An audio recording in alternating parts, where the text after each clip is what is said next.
Hi, and welcome to Axelbank Reports History and Today, conversations with America's top nonfiction authors and why their books matter right now.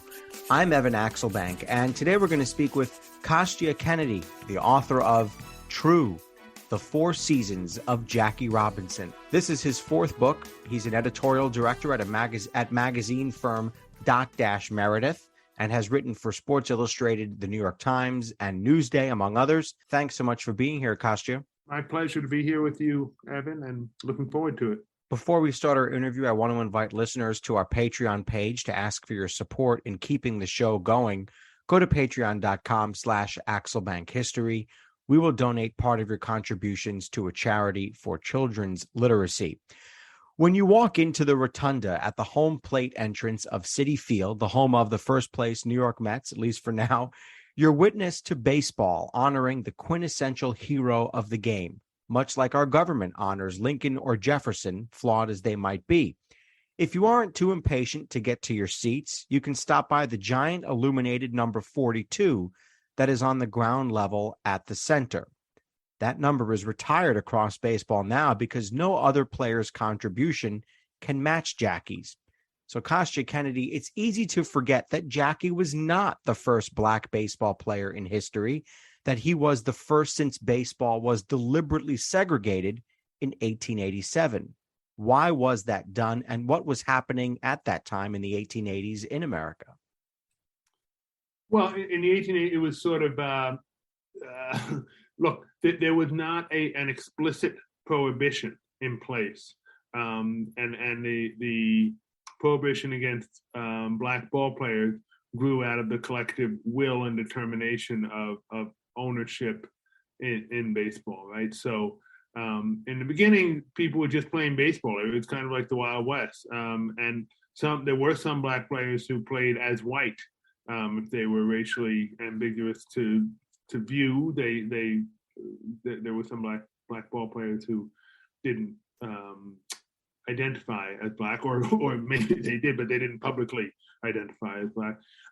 So it was really just, it wasn't really different from much else of society at that point.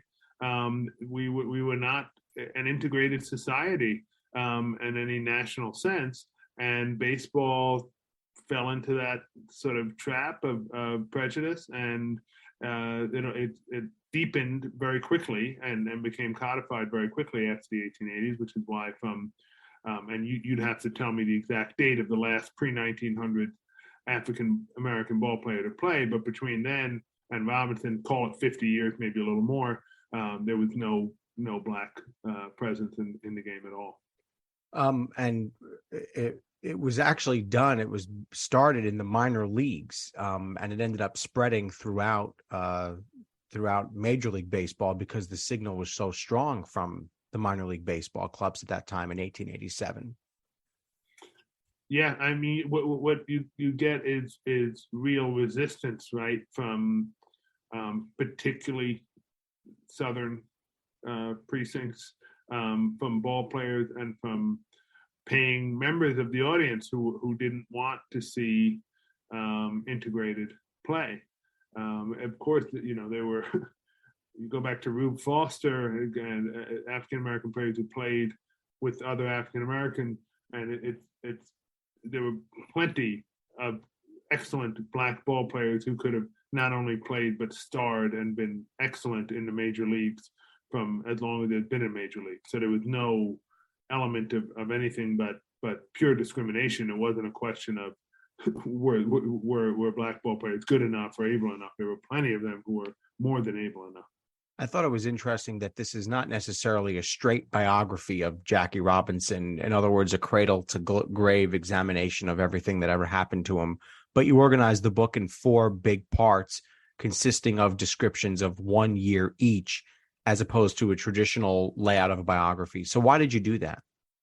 Well, you referenced Lincoln in your opening. Robinson is a person whose life has been chronicled, and there has been sort of a soup to nuts, cradle to grave description. I wasn't so interested in that, and they've been very good. I'm not trying to say there's anything lesser about that. That's wonderful. I sort of wanted to look at his evolution but by focusing, it allows you to look at certain periods in more detail. And I wanted to give more of a narrative tale of his life at certain junctures. They are 4 years, as you allude to, so it's called True, the 4 seasons of Jackie Robinson. Those are also metaphorically the spring, summer, autumn, and winter of Robinson's public life. So I was looking for an evolution, a distinct Robinson in each year to try to bring forward and really look at some areas that I think have been, despite previous reporting, somewhat underreported, underrepresented, including his year before coming into the major leagues.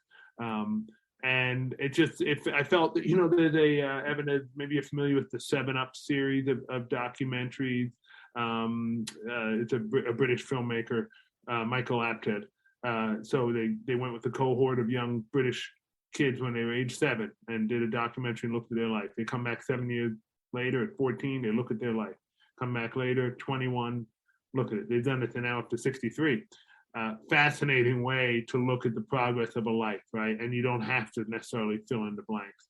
I did a little bit of sort of brick and mortar to get you from point A to point B, but I didn't want to have to spend a whole lot of time on a year just because it happened. I wanted to try to give you a look and hopefully say some things with what was unsaid as much as what is said. And you chose 1946, 1949, 1956, and 1972, right? Yes, and so 72, of course, the first 3 are all seasons. 46 is when he did Montreal, playing for the Montreal Royals before entering the major leagues. The other 2 are major league seasons with the Dodgers. And in 72, of course, he's no longer playing. That was the last year of his life. He died at 53, and not only the year of his death, but an extremely active and important and essential year in the Robinson narrative in terms of his extra baseball activity and his sort of coming back to the game. It's a super fun book, and baseball books are made to be that way because baseball is such a fun and exciting game, especially when it's in print. Why did you open the book with a description of his batting stance? Why was that a great device for introducing those of us who have certainly heard about Jackie Robinson, but certainly wanted to learn more and might want to get a better sense of the way he played the game from a granular level? So there were 2 reasons really, Evan, why it sort of came to that. One, he had this batting stance, and as I began reporting the book, there were so many people who would say, "Yeah, I used to imitate Jackie. I'd be up there pretending I was just like him. I'd scratch my hip the way he did." So it was a way to sort of show that that's the heart of his connection, also through his base running and his fielding and all that. But it's the heart of an athlete, a ball player's connection with somebody, is how he stands. And I also liked it for what it suggested, his stance in the world, his stance for or against certain things. He was never, Jackie Robinson standing up there simply meant something different than every other player before him, period. So there's a lot of usefulness in that, thinking about how he confronted challenges, right? Whether that's simply a pitcher not doing anything nefarious, but throwing a 94-mile-an-hour fastball and a hard curve and all that. That's a challenge in itself. And then everything else, of course, that was particular to Robinson's experience. So describe the batting stance for us. Let's hear it on this show if you can. What you remember is fine. Should you want me to? I opened the book with it. I could read a short. Feel free to read it, or just. I mean, I think it's probably a little easier to. Maybe I'll read the first graph. You stop me whenever you want. I'll just get there. So yeah. So this begins just with the chapter. It's called Stance, STANCE. And sorry, here we go. Okay. Back then, over the years of his career and after he retired, certain attention was paid to the way Jackie Robinson stood at the plate, his stance. He held his hands high, though not extravagantly so, and he gripped his bat all the way down at the end of its handle, his left pinky wrapped loosely around the knob. He would wag the bat, 34 inches, 35 ounces of blonde ash, turned by hand in Louisville, Kentucky, straight up and down, a short range of motion on either side of a 45-degree angle to the earth. Robinson kept his arms back and away from his body, as if, perhaps, he were about to squeeze something waterlogged that might drip on it. He did not waggle his fingers or work his palms on the wood. His grip was firm and constant. He was a right-handed batter and extremely dangerous. How long did it take you to write that sentence, that paragraph? Do you remember writing it? That paragraph? Yeah, I actually, when I go to a publisher with a book, I do a proposal, and most people do, but I put some time into it, right? So this opening stretch of stance was actually part of my initial proposal. So that, and then the paragraph to follow that get a little bit more into his body itself and his mien, his look. I can't tell you exactly, Evan, how long, but it was a focused period of time over days that I spent and wanted to really try to get it right. Looked at pictures of him, looked at what film I could find, and all that. It's interesting because lots of people think about the first moment he walked onto the field at Ebbet's Field, but you started a year earlier, as we said. You started in 1946 as opposed to 1947 when he started with the Dodgers. In 1946, he starts playing in AAA with the I guess it's the Montreal Royals, right? And some in the media start to act as though his presence was to be expected, that this was the, as you put it, the American way, that this is just the to be expected advancement of American society. But as you point out, it was not at all to be expected.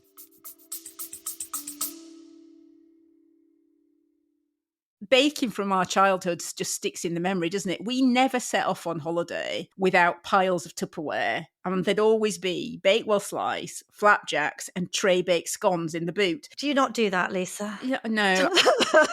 Sadly, I do not stack the Tupperware in the back of the car when we go off on holiday. Oh. Welcome to Small Ways to Live Well, a new podcast from the Simple Things magazine. Season 2 is a pick-me-up tonic that helps us make the shift from winter to spring. A 6-week suggestion box full of things to note, notice and enjoy about the season. Search for Small Ways to Live Well on your podcast app.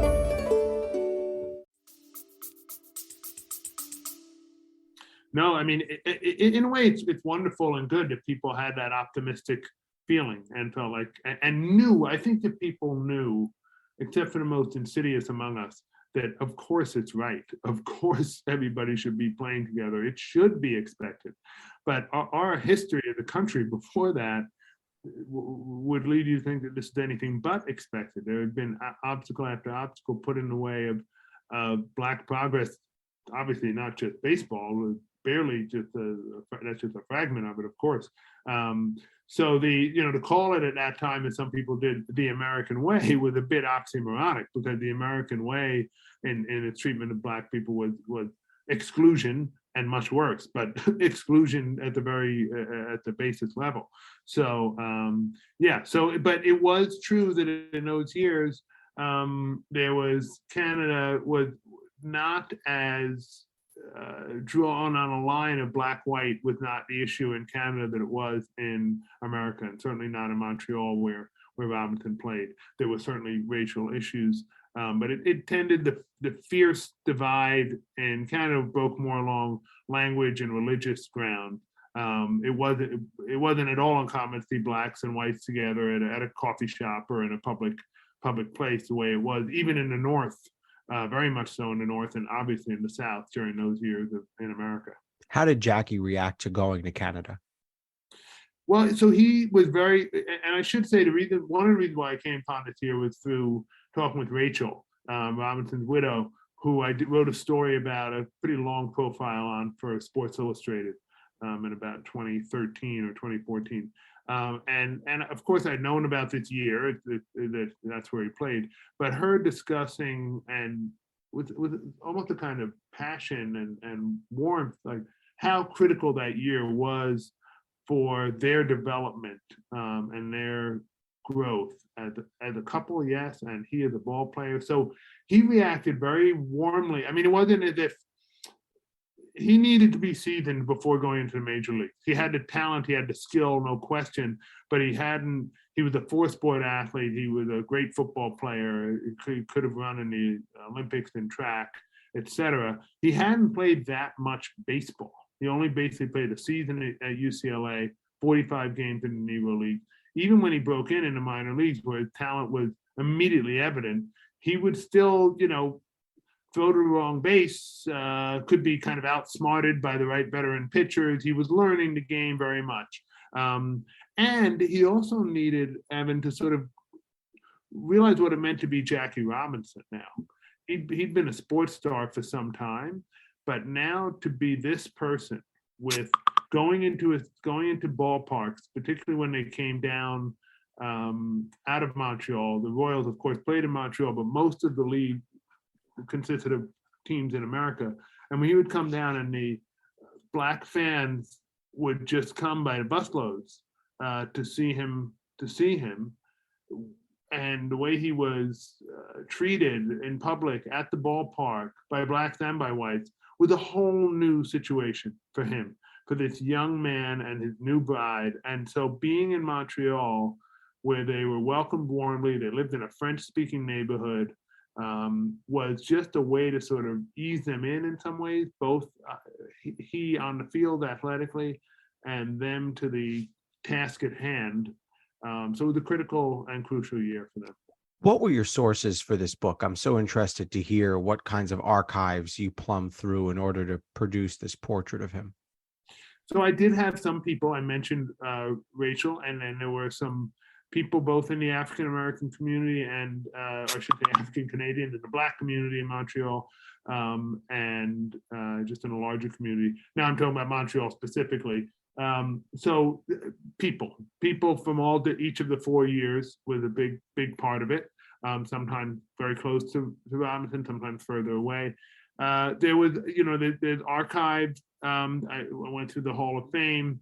I was able to, I do some work for MLB Network, and so I was able to get some kind of rarely seen footage that was very helpful, particularly early and also later. There was some radio broadcasts. There's the whole Freedom of Information Act FBI file on Robinson. There's a fair amount of material out there. So I really plumbed, as other biographers, I'm sure, could tell you that there's more information than you could possibly want to use or you'd want to have the reader have to accommodate. So it's the old, knowing what to throw away and knowing what to keep kind of mission. Oh, I wrestle with that every day in my life as a reporter, that's for sure. His first professional game in Jersey City was really an inspiring and emotional day. Take us through that a little bit. Explain to us what it was like for him to play in that first game in AAA. So here he is. As you say, the first game, and it's a AAA game, but it was during the holiday. It was right before Easter Sunday.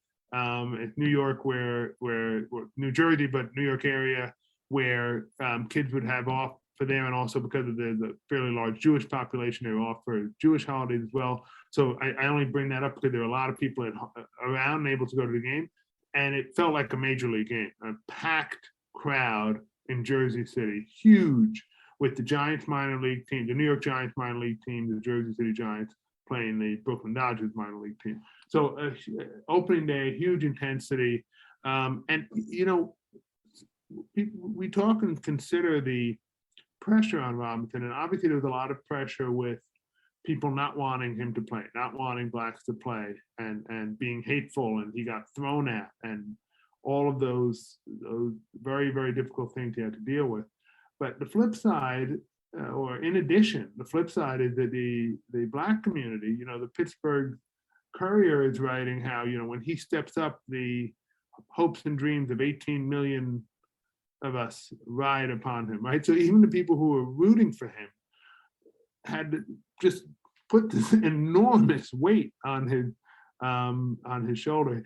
So Robinson had this incredible game. He got 3 hits. He had a home run. He was the dominant player in the game. They won the game. He danced off third base and rattled a pitcher. There was a moment when he hit a 3-run homer and came around to home, and George Shuba, who was a teammate of his who went on to play for the Dodgers, came and greeted him at home plate and shook his hand. And that picture of them shaking, this white man shaking a black man's hand at home plate, became sort of emblematic. And what's interesting about it, it's a little bit like what would later happen when Pee Wee Reese would get involved or interact with Robinson on the field, is that it wasn't a big deal. Like, your teammate hits a home run, you go and shake his hand. Nobody was thinking, "Oh my God, this is such a big moment." But with all the eyes on it, these moments get really elevated. Mm-hmm. So he had that incredible day, and he said actually that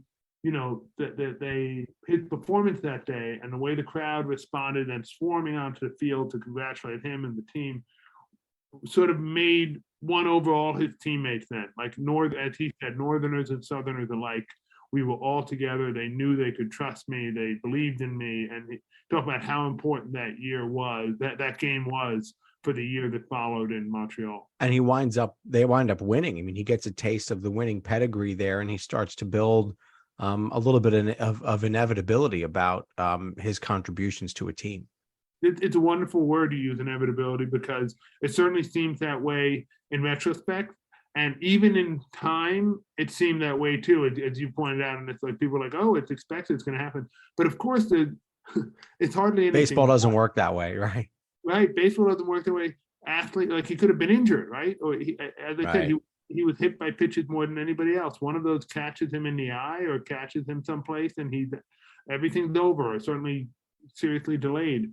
But it did have a sort of marching towards the inevitable. And Robinson lived up to every moment of that. And I mentioned that he struggled a little bit with some of the nuance of the game, and he did have some slumps a little bit. But overall, that year, he was a dominant player, hitting over 350, and clearly was ready, had outclassed the league from a talent standpoint by the next year when he did go up. In the movie, and by the way, you do mention 42 briefly in the book. It's a really wonderful movie. I'm not sure exactly how accurate it is. It certainly doesn't seem like it took too many liberties, but I guess all movies do in some ways. There's a point where Branch Rickey in the movie says, "Hey, I don't care if he's black or white. The money he's going to make for me is green." Is that an accurate description of what Branch Rickey was interested in, and why and how did he start to consider, "Hey, I can make this work with him playing for the Los Angeles Dodgers, for the Brooklyn Dodgers"? Well, so he wanted to bring in a black ball player, and it was Branch Rickey who put his neck out to do this, right? And he decided he wanted to do that even before and then he honed in with Clyde Sipforth, his head scout, on Robinson in particular. But it's absolutely accurate, although it's partially accurate. Like, Rickey, was a Methodist. He held that sort of religious obligation very seriously. He made the decision to bring a black man pacing up and down in the corridors of his reverend's office at a church. So he did have I say that because he had a moral, religious motivation as well. He had a portrait of Abraham Lincoln hanging in his office. So that was part of it. The idea of he was going to make money was absolutely central to everything that Branch Rickey did. He wanted to be successful financially for himself and for the team. He felt that was part of his charge and part of his great interest in life. So there's no question that he looked out there and he said, "Hey, we're going to bring a lot of new fans to this ballpark if I have Robinson."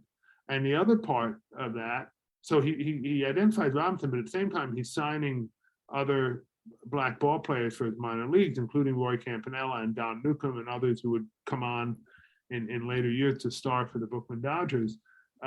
He's also aware that it is an opportunity to be a really good team, because here's this whole market of very good ball players that nobody else is paying attention to. I can just go and, he angered a lot of Negro League teams because he would just take them. Then later they modified it a little bit, but essentially he would just hire these black players without any compensation to a Negro League team that all of a sudden now doesn't have their best player and suffers. And the flip side of integration, it's not really a flip side, but a byproduct was that the Negro Leagues quickly dissolved after the late 40s when African Americans finally began coming into major leagues. So it's an accurate description of Branch Rickey, his love of money, and I think I say this in the book, like the nicknames, he had various nicknames. and one of them was the Mahatma, which is like said how revered he was, and another nickname was El Cheapo, which also is very accurate. He didn't pay, and I'm not just talking about black ball players. He didn't pay his white ball players either. He was very, very cheap when it came to that. So there were a lot of different sides to Branch Rickey. He's universally cheap. 10 years ago or so, I interviewed a former Negro Leagues player who told me that he used to sleep on the floor of the hotel room, and that he would put pillows in the bed even when he was in the room, so that if anybody broke in to attack him in the middle of the night, he would have an advance warning. No one would expect him to be on the other side of the bed if they came into the room. I thought that was a very telling and illustrative story. What was life like for Jackie Robinson on the road, both in the minor leagues and the major leagues? Yeah, I mean, nothing that I came across was quite that dramatic, but especially in the southern parts of the trip, which meant, well, initially they played in Cuba to try to avoid some of that racial tension, but when they were playing in Florida, and then as they kind of barnstormed up toward the end of spring training and towards the Brooklyn, there was intense resistance. He, of course, couldn't stay in a hotel. He with his teammates. There was, the most vile things were heard. Things were thrown at him. His first taste of it, actually, just to go back, was in 1946. That first year I write about. Montreal made the World Series, what was called then the Little World Series. And again, it was a big deal. Obviously not on the major league level, but it was paid attention to and covered in the papers and all that. And they played the team from Louisville. And when they went down to Louisville, Jim Crow stands, and Rachel would sit in the stand, and she'd come home crying after going to games from what she would hear. Just the harshest things you can sort of imagine, as well as, his teammates supported him. And there are a couple of instances, especially later on, with teammates actively stood up for him.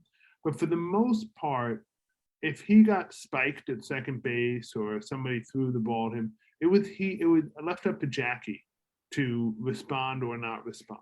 Nobody was going to hit somebody back on his behalf. Nobody was going to fight his battles for him. I don't know that he would have wanted that, but there was a loneliness. There's no question that he was alone in this journey. There was, in 1946, very briefly, for about 3 or 4 weeks, he had a black teammate who was Johnny Wright, and then even more briefly, another pitcher named Roy Partlow. Both of those were black pitchers that they hoped would sort of lessen the alone feeling a little bit. Neither of those guys just were able to make it, just they weren't good enough to continue to succeed. So there was a sense of aloneness for sure. And I think in the sort of parallel story, his lifelong, very important love affair and dependence upon and dependence with Rachel he brought together even more at that time. It really was us against the world, not a cliche in that case, but really the truth. Yeah, I was just going to say, and watching all of this unfold, and you can see in the movie that she's, sitting there watching his every move on the field, is Rachel Robinson. It's someone who I've seen in person a couple of times. I was actually there at Shea Stadium the day that they retired his number across baseball with President Clinton. And how did he meet Rachel, and why was she so willing to be devoted to this dangerous, though inspirational, career of his? Yeah, I mean, they met on the campus of UCLA. She was a couple of years younger. And as she said, everybody knew Jackie Robinson was, right? He was kind of big man on campus. And they started talking, and he talked about how she was impressed and clearly welcomed him warmly and liked him, but she wasn't having it. She also was, took him down. Don't think you're so big. Don't think you're so swell-headed, right? And she was very intelligent and very interested in her own career. She later had a career as a nurse, a hospital administrator, many other things that she did. And after Jackie's death, even more. prolific in what she was doing. I think that both she and Jackie together, so she was the steadying force. Jackie could be very emotional, could get very angry, which we saw through much of his career, although not in the very beginning at 42 shows, and some other things have shown. She was extremely steady, and was there for him in that sense. And she was willing to put her career aside and embrace it. They knew what time it was, and they knew that they had been given this opportunity, and they both embraced it, and it became the most important thing in their life. You'd say, of course, but it really was. And the decisions they made about where and how to live and all of those things were honoring the fact that he was the first Black baseball player and what the responsibility that came with that, right? So it's important to know that, again, many other players could have done it, but not every player of talent, again, whether you were Black or white or anything, could also take on this kind of burden and this kind of pressure. And it's not an exaggeration or trying to be, a man saying the right thing for all the wives out there. It's the actual fact. He would not have succeeded without Rachel. He could not have done it. She was there in every sense. There are so many wonderful moments and scenes in the book. One of the scenes that I just loved so much, and especially because hopefully my dear Aunt Sippy, who has departed us, but hopefully she is listening to us record this podcast wherever she is right now, because she was a Brooklyn Dodger fan, a rabid Brooklyn Dodger fan. She would say, she said, we rooted them up from nothing. And Aunt Sippy used to tell me about Ebbet's Field as best she could in her older age. And the way you created the scene and the neighborhood around Ebbet's Field was just enthralling. And I just love that scene so much. It may have been my favorite scene in the book, especially knowing my old aunt walked those streets, I guess, when she wasn't so old. How did you create that world of Ebbet's Field and the neighborhood around it, seemingly so accurately and so descriptively? Well, thank you for saying that. And one of the rewards about doing a book, of course, is when you touch certain people. And I've actually been lucky enough to get a lot of letters and reach outs from people of that age, recalling that area and growing up in the late 40s and early 50s in that kind of Brooklyn. Again, I picked people's brains as much as I could, right? And I asked every question the most. If you think about your own childhood or mine or whatever, I can tell you things about the pizza joint and the drugstore and the bowling alley in my town with such detail, right? Like better than I could tell you about something from a week ago. Right down the street right now, right? Yeah.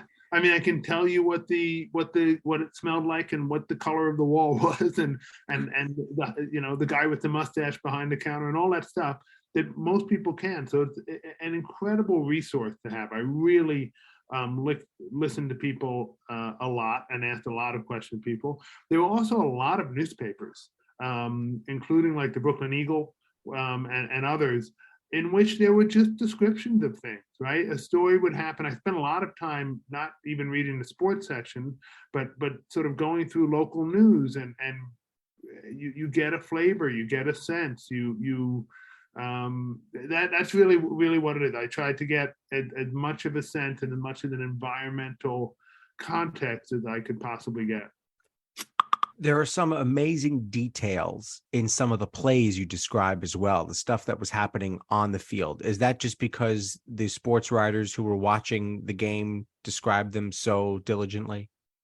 Yeah, I mean, I'd be happy to look at a specific play, but in general, yes. But it's also because there were so many newspapers. So I'm lucky because these are all sort of like colors in your palette. I can take, one guy might be describing what the pitcher was doing and another guy is describing the batter or whatever. Not every description of a play or an event is exactly the same. So I was able to go to all the different newspapers. And as you can imagine, and for people who might be listening, I tried to pick and choose, right? There were certain games and certain plays that I really wanted to go in and try to bring as much as I could to life, and others that I didn't attend to as much. And on those, I just really, in some cases, I had a radio broadcast. Not in most cases, but in some cases I did. And that also, of course, helped. But it really was looking at the different newspaper, then sometimes an out-of-town newspaper as well for whoever was the visiting team. One thing that I love so much is that the Dodgers have this great moment, and that he's part of the great moment of finally winning the World Series with them. I guess it's 55, right? I had no idea that the last out that he made in his life and the last at bat that he ever had was the last out of the 1956 World Series, where the Yankees reclaim their throne. Take us through that moment for Jackie, and then you describe him standing there and looking back out over the field and realizing he was at the end. Yes, really powerful thing to see. So the day right before that, this is exactly as you described. They won in 55. They're back in the series in 56 against the Yankees. That's a great year. The 1956 baseball fans may know is Don Larson pitched the perfect game in Game 5 of the World Series. Game 6, Jackie Robinson at his age, compromised physically, gets the winning hit in the 10th inning to win a 1-0 game, and they're going to Game 7. I actually went and found the highlight. It's super cool to watch, and then you can also listen to the radio broadcast too on YouTube. Wow, that's great. Yep. There he is, and he so that's the final hit of his career. And then Game 7 comes, and Robinson knew he was done. He'd been thinking about it for a while. He already had begun talks of, and he'd been compromised physically. 56, one of the years I focused on this year that we're now talking about was in 55, he had really been compromised physically and hadn't played as much, and it seemed like it was maybe his career was over. But he sort of, in this show of will, kind of came back and had a very productive year in 1956. Not like a peak MVP year when he was the best player alive in the late 40s and early 50s, but a very strong, proud, I'm not going gently kind of year. But he knew it was over. And then to see him out there, and I had Carl Erskine, who's still with us and was a really great person to talk to, speak to me a little bit about that final series in 1956 and that last game, and seeing Robinson out there. Rachel spoke to me a little bit about that. He basically never went back to a ballpark between 1956, that last game. Of course, he came back to get his stuff and came back here and there, but until 1972. And he was saying goodbye to the central activity of his life, those 11 years when he played baseball as a black man in a white sport and changed this country. And that was a very powerful moment. It's the last game of a 9-0 game. I think you'd have to correct me. Right, they got blown out. Yeah. But the catcher, Berra, drops or mishandled the third strike, and Robinson is running to first base as if it was the tying run. Another thing that just a powerful image of him there at the end. It's striking because you hear so much about, and rightfully so, about the contribution that he made to all of us socially, but it in some ways obscures what a great player he was. And I loved your comparison to players of today like Ricky Henderson and Jose Reyes, but this guy really was the full drink of water out there on the baseball field. I mean, he did things that totally changed the game. Just explain for us what it was like to have Jackie Robinson in his prime in your lineup. He could take over and dominate a game. One thing that was critical about him was his speed and also his aggressiveness and understanding of how to run the bases, use his speed on the field, which was a skill and an ability that was not overlooked by Branch Rickey in choosing him, because it's a very recognizable skill. He's immediately an exciting ball player. For somebody who knows baseball, somebody who's going to their very first game. And he cultivated that. He also was a strong guy. Not by today's standards where there's much more weightlifting and training and all that, but he had been a football player. So he was a presence on the field. And in those years, in 1949, which was the figurative summer, which I use as the second season, he was, I think, the best player alive. He led the league in all. If we go back and do the advanced metrics of today, he led baseball in all of the measurements of how to play, meaning better than Stan Musial, better than DiMaggio for that year and for a couple of years there. and he simply dominated, and people would come and come to see him. He was the guy you wanted to have up, and it's important to realize that this is not immaterial to his success as a civil rights pioneer, because one of the things I get into, and one of the people who emerged in my book is a fellow named Ira Glasser, who went on to become executive director of the ACLU for 25 years. And he was a white, non-religious Jew growing up in Brooklyn. And where it started for him and for so many like him was, we love Jackie Robinson because he's so great. I love baseball. I love the Dodgers. And Jackie Robinson is incredible. And he's a great baseball player. And I love that. They're 8 or 9 years old. They are not consciously thinking, I'm going to root for the Black player. I'm going to make a social stand here. They're embracing the game, embracing the person. And so for him to have the impact he did, it can never be divorced from how good of a player he was and how dominant of a player he was. So how did he impact politics? And I actually wrote down a passage from the book that I'll read here in a second, but he was asked throughout his career to take stands by reporters on different social issues of the day as this rising tide of civil rights takes hold in America. But you write, for all of Jackie Robinson's activism and stoicism in the years to come, for all the stands he would take and language he would use, Robinson's most searing eloquence would remain rooted in the way he shook the foundation as a young man. From the first moment he stepped onto a baseball field as a Montreal Royal to the last time he left the diamond with the Dodgers logo stitched across his breast, Robinson gave to the world a profound and enduring expression articulated in the way that he played the game. So how did he respond to people who asked him about politics, and what stands did he take? Yeah, so that kind of gets what that evolved over time. So he was a political figure just simply by being the fact of him. He didn't have to say anything. Just by doing what he did, he became a political figure, became a figure of social importance. And so in the early going, he didn't want to talk about anything. He just wanted to play the game. That began to change in 1949 when he was called down to Washington to testify at the House Committee for Un-American Activities. As the years went on, and he both became more sort of secure in his place in the sport, secure in his own sense of view, he became very active. And it's actually a big diversion between he and Roy Campanella, the other truly great player of that time. The Dodgers catcher, Campanella, did not want to involve himself in things. But Robinson, later in his career, began to, speak out against Brown versus Board, for example, right? Or he got involved in the social issues of the time, and wasn't afraid to tackle them. Had very clear opinion, and that's what transitioned him to this quite fascinating life after the game, where he was, worked very closely with Martin Luther King, did work for the NAACP, at the same time was a Republican, supported Nixon over John F. Kennedy in the 1960 presidential election. That would have been a very boring Olympics, right?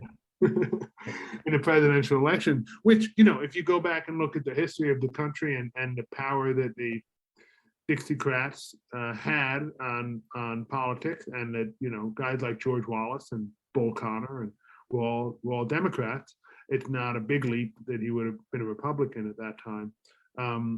So he went from the early years of being, I'm just a ball player, I'm going to go out and play, to being much more active. But all of it, even when he was active, and he knew he was more of a supporter, right? He was never going to be an orator like King or X or Ralph Abernathy or any number of people at different levels.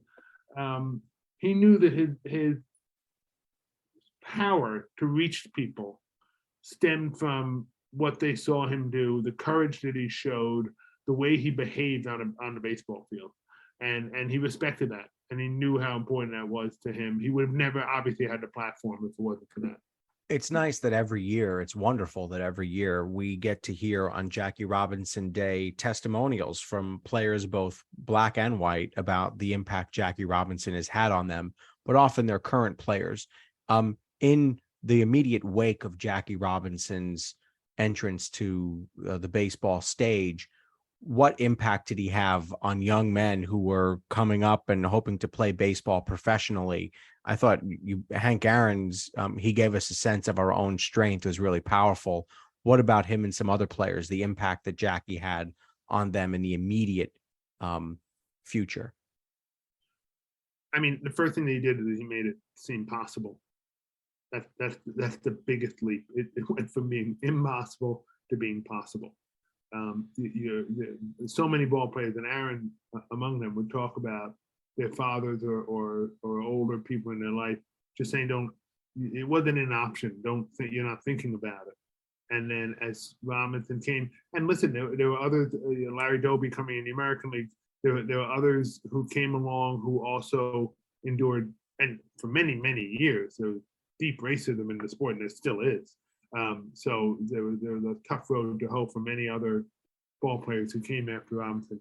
But the notice that he received, the way that he played, Aaron, Lou Brock, Reggie Jackson, I mean, just on and on, Willie Mays, McCovey, these people who were young ball players and saw what, Willie Mays was in the Negro Leagues. So was Hank Aaron. So which just says how they came into a sport when there was still a league that for only black people, right? It's absurd today, but of course it was the way of the world for so long. And he provided an opportunity for them. Monty Irvin would talk about that, right? When Monty Irvin was first seen, he's a player for the came up with the Giants in '49. And when he was first seen in the early '40s, he was a great player, and people would say, "Oh, the next DiMaggio," but he was never going to get a chance to be the next DiMaggio. And he ended up making it to Major League, delayed, and came in much later than he should have, lost key years to his prime. But it's because of Robinson that people got an opportunity and recognized they had an opportunity. Why didn't he want his signature achievement on his Hall of Fame plaque? Oh, yeah, that's a great point. So he wanted to just to be clear, to put it, he demanded when he went into the Hall of Fame in 1962, and he was honored and came and thanked everybody for it. He wanted no mention of the fact that he was the first African-American player, or that he had endured things that he endured. He just wanted lifetime, 311 batting, won a World Series, this number of stolen bases. I think the ultimate compliment for Robinson, to feel that this was a success, for him to just be one of the guys, really good, but just one of the guys, right? So you didn't see him as black or white. You just saw they're the baseball player. And that was, he felt strongly about that. He wanted to be valued as a baseball player, not like, he's really good, especially if given that he has all these pressures. No, how good is he? How good is he? And there's the beautiful aspect of that in athletics, which sure you've seen and people see, that there's a sort of an objectivity in a way. The guy can play or he can't play, right? You're not going to get away. You're not going to tell me this guy can't play when I've seen him play. I don't care what color he is or anything. So he really stuck to that, and that's why he wanted it on his plaque. And just as a quick after note, years later, with Rachel Robinson's blessing and initiative, they did update the plaque to include all the baseball achievements, but also say that he was the first African-American player in modern baseball history. When did they make that change? It's got to be pretty recent, because I've been to the Hall of Fame a number of times and never saw it on there. Oh no, they did it in the 2000s. They did okay, yeah, okay. So fairly recent, but no, I have to go back and look. It might be 2008 or 2006, something like that. Yeah. Why have so many fewer black players made it to the major leagues in our current state right now? And how closely do we need to be watching that? I think that it's we watch it closely, like any other industry where there's not enough opportunity. It's I I think that in a larger sense, that football had provided a more possible option for a lot of young athletes of any color, and you can get this is one part of it, but you can get a scholarship to play basketball or football or go to college on the strength of your basketball and football playing much, much, much easier than you can in baseball. There's a very limited number of scholarships, a very limited number of opportunities. If you're a young kid playing football at a public, I live in New York in Westchester County. If you're playing at New Rochelle High, you might get an opportunity to go to Central Connecticut State. You're not going to go to the NFL, but you never would have had that opportunity if it wasn't for football, right? So it starts there with, so where are you going to, now you're 12 years old, where are you going to start spending your time, right? There's a whole host of things, but sports in general has become far more specialized. So pretty much, except there's always some examples of truly exceptional athletes who are multi-sport. But for the vast majority of athletes, you're making a decision at a relatively young age, if you're even of the caliber of thinking, hey, I'm going to go play Division I, of what sport you're going to play. And so that's a big part of it also. And there's also, there's access issues. There's obviously a large Latino population in baseball, which there has been for many years, but it's more ingrained in sort of a pipeline than in the African American community. But I think it's something that baseball needs to pay attention to, wants to pay attention to, and have to continue to try to rectify or further its Black presence in the game. Talk about your conversations with Rachel Robinson and how important those were to you and to the book, and what an amazing person she is to still be plowing away at this, 70 years now after her husband made that debut. Absolutely. One of the most moving encounters in my life was my first time meeting and spending time with Rachel Robinson, with no question. So she turned 100 this year, and it's not saying she slowed down a little bit in the past couple of years. But when I was spending time with her and she was 90, and coming to work every day as a Jackie Robinson Foundation, I mean, she looked 68, and she was engaged and articulate and intelligent and had her eyes wide open. And she carried on the mission with a very clear purpose.